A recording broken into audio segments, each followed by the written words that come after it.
જય હિન્દ સાથીઓ। આ સરકારી નોકરી લઈ લો, ભલભલા સલામ કરશે। 400 જગ્યાઓ છે કાર્યવાહી તાલીમાર્થી। 56,000થી પગાર ચાલુ થાય છે, 75,000 સુધી પગાર છે અને 30,000 દર વર્ષે જુદા મળે છે, ભથ્થો અને એલાઉન્સ અને બીજા લાભો।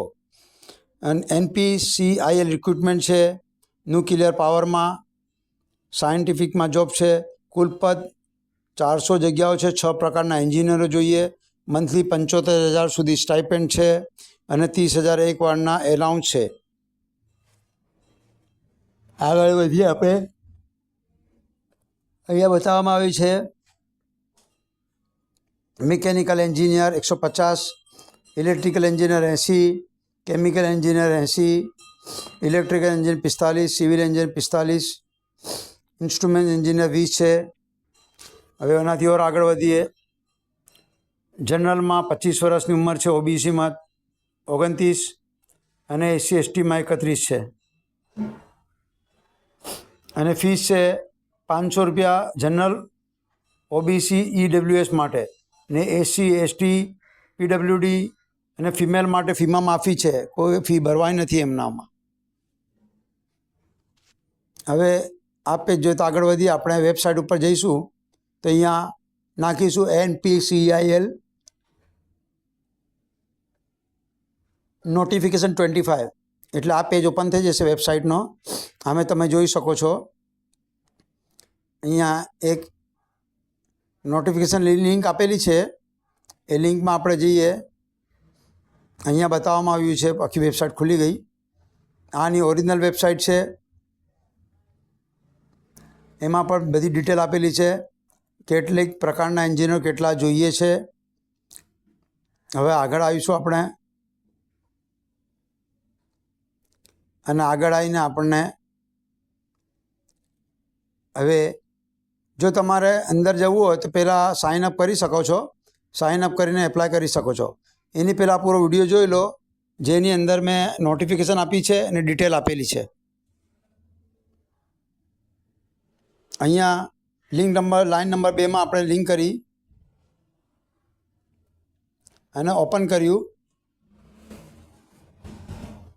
અહીંયા એક પેજ ખુલી ગયો નોટિફિકેશનનો। આમાં બહુ ઝીણવટ ભરવું છે એટલે આ જોવાની જરૂર નથી, ફક્ત તમને બતાવ્યું છે મેં, તમને પછી બતાવીશ। એવી રીતે બીજો પેજ ખોલું છું, બરાબર। આ એનો પેજ છે જ્યાં કલરફુલ, બરાબર, nuclear atom power of atomic Mumbai સરકારી છે, ઇન્ડિયા લિમિટેડ છે।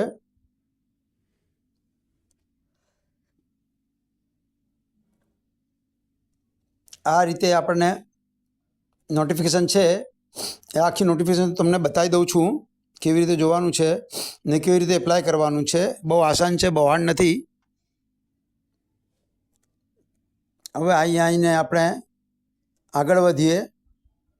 અહીંયા ડિટેલ લખેલી છે, ડિટેલ એકવાર વાંચી લો। પોપઅપ ચાલુ થઈ ગઈ સાઇટ। સૌથી પહેલાં અહીંયા તમારો પ્રકાર આવશે, પ્રકાર પછી અહીંયા લખવામાં આવશે કે SC/ST OBC શું છો તમે। કોઈ પણ એક વસ્તુ ચૂઝ કરી, જે છો તમે ચૂઝ કરી લેવાની।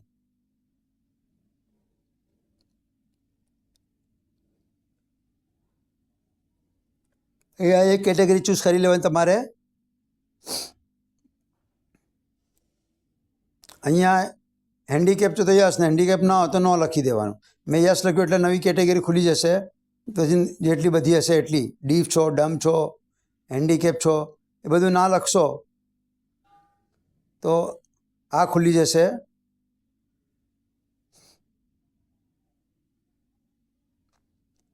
અહીંયા પર થઈ જશે। હવે ડિટેલ મિસ્ટર લખી દેવાનું, પણ નામ લખી દેવાનું, બધી ડિટેલ લખી દેવાની, પછી બેક કરવાનું, આગળ જઈશું। હવે નેક્સ્ટ કરશો તો